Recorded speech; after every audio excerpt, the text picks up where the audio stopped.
Estamos de volta com o nosso debates e opiniões aqui pelo www.radiosantosabel.com.br. Sinopse do documentário narra 5 anos depois de uma aeronave da empresa Aerotex Aviação Agrícola Limitada, no dia 3 de maio de 2013, sobrevoou a Escola Municipal Rural São José do Pontal, localizada na área rural do município de Rio Verde, Goiás, pulverizando com o veneno engeopleno da Singenta aproximadamente 100 pessoas, entre elas crianças, adolescentes e adultos que estavam na área externa do prédio em horário de recreio, onde algumas crianças e adolescentes, encantados com a proximidade que passava o avião, receberam elevada dose de agrotóxico. O tempo da sinopse do documentário é de 18 minutos, brincando na chuva de veneno, 5 anos depois.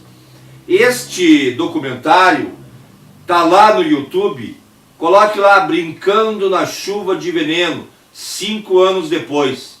Você vai ver aquilo que a gente estava falando aqui há momentos atrás sobre a questão da ICMBio. É esse tipo de liberdade, de criminalidade que a iniciativa privada, tanto nacional quanto internacional, querem para si. Eles querem largar veneno em qualquer lugar, eles querem retirar o petróleo, quanto mais de graça para eles é lucrativo, é melhor. E essa gente não tem pudor, não tem honestidade. É a verdade sobre esse tipo de empresa e de empresário criminoso que busca o lucro independente de qualquer critério ético, moral. Isso a gente não tem esse tipo de critérios, né? É um absurdo que a gente ouve falar e a gente presencia. Então, eu indico aí para você, Brincando na Chuva de Veneno, 5 anos depois. Olhem o documentário, olhem a sinopse e depois assistam na íntegra esse documentário, que vai ser muito bem elucidativo, né? Outra notícia e mais informações sobre os prejuízos dados nos últimos 2 anos por Pedro Valente, que é do PSDB e que apoia o MDB golpista. O que essa gente fez com a Petrobras nos últimos 2 anos?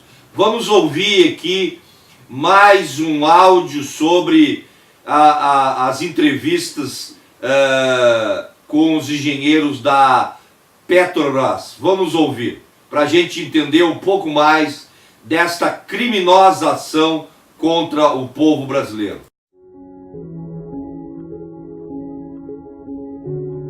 Pedro Valente, ele foi conselheiro da Petrobras de 99 a 2002.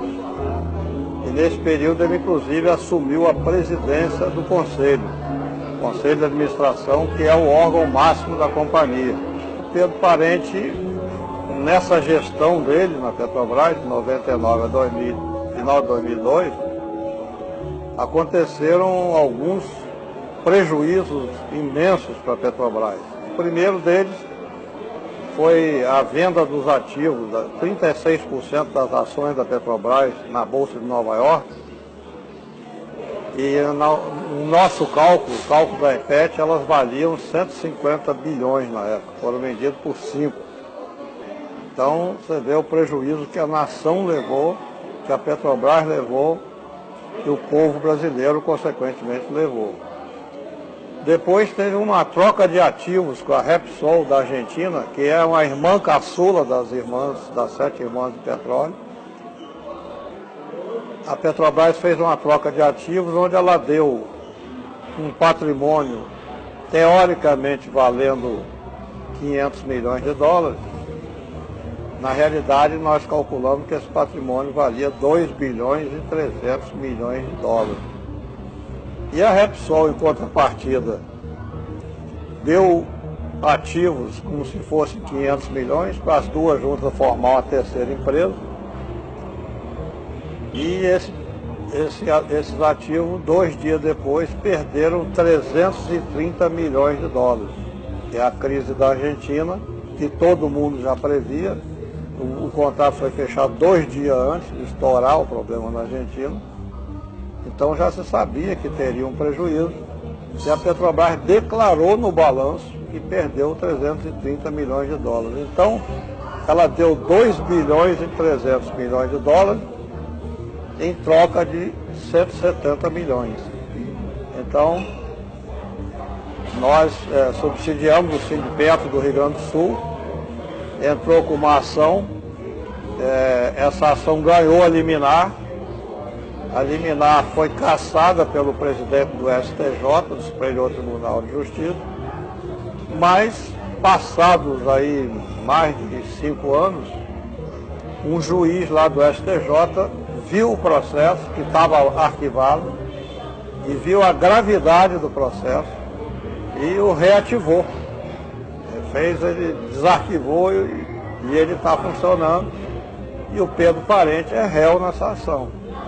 Um outro ponto também polêmico dele foi uma negociata com o Eike Batista sobre uma termoluma, uma termoelétrica do Ceará, que chamava Luma de Oliveira, em que os preços da tarifa da termoelétrica eram extremamente superfaturados e a Petrobras é quem ficou encarregada de pagar.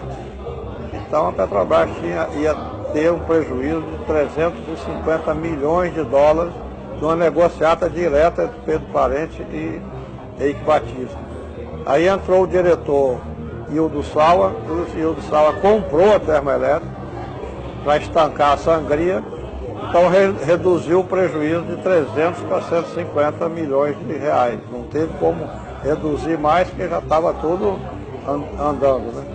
E agora ele vem para a Petrobras, oriundo da Bunge, que é uma multinacional do agronegócio, que quer entrar na distribuição de combustíveis, tentou comprar a Ali, distribuidora lá do cearense, não conseguiu comprar.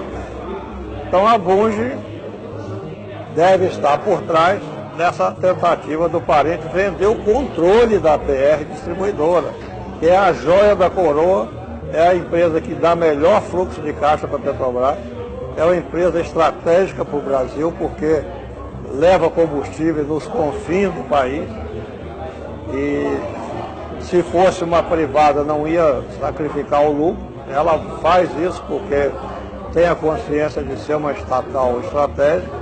Então vender a maioria dessa empresa significa que os ribeirinhos lá do norte e nordeste não vão ter combustível, que é uma empresa privada predominantemente, não vai se sujeitar a levar combustível lá naquelas regiões para não ter grande lucro, né? Então, esse é um motivo, ao nosso ver, principal para a venda da BR, é para favorecer a Bunge. A gestão Pedro Parente na Petrobras como conselheiro e depois presidente do conselho foi desastrosa.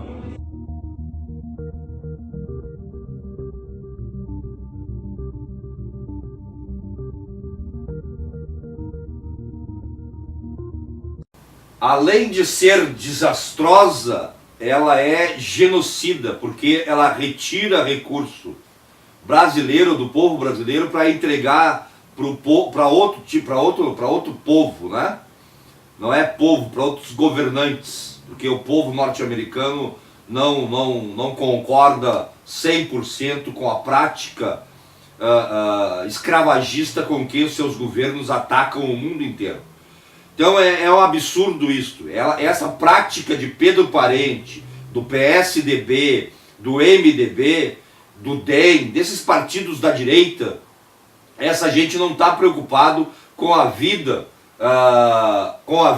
dos brasileiros.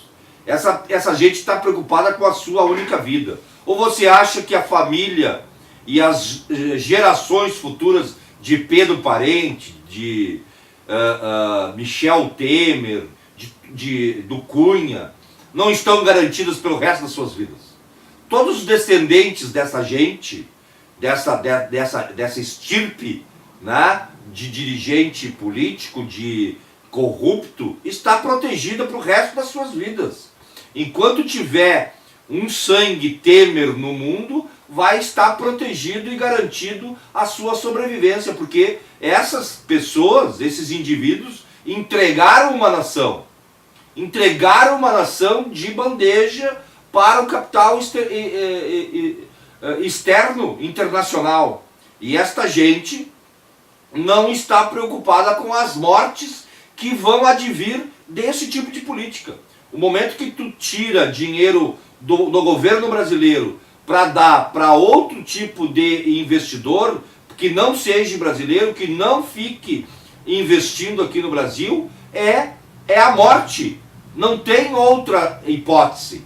Vai sobreviver no Brasil nos próximos 30 anos, até 2036, 20 anos, nos próximos 20 anos, até 2036, aqueles que sobreviverem. Ou seja, a ótica, a estratégia genocida desta política é manter a vida dos fortes e que os fracos morram. E isso já tem dados epidemiológicos de que nos últimos 2 anos aumentou a mortalidade infantil no Brasil.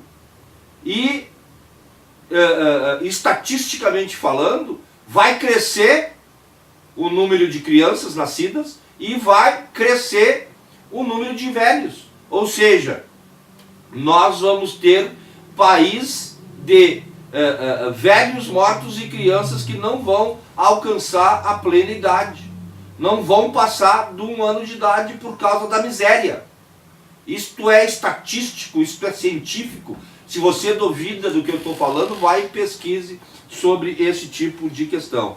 A gente vai para a nossa música aqui e a gente já volta.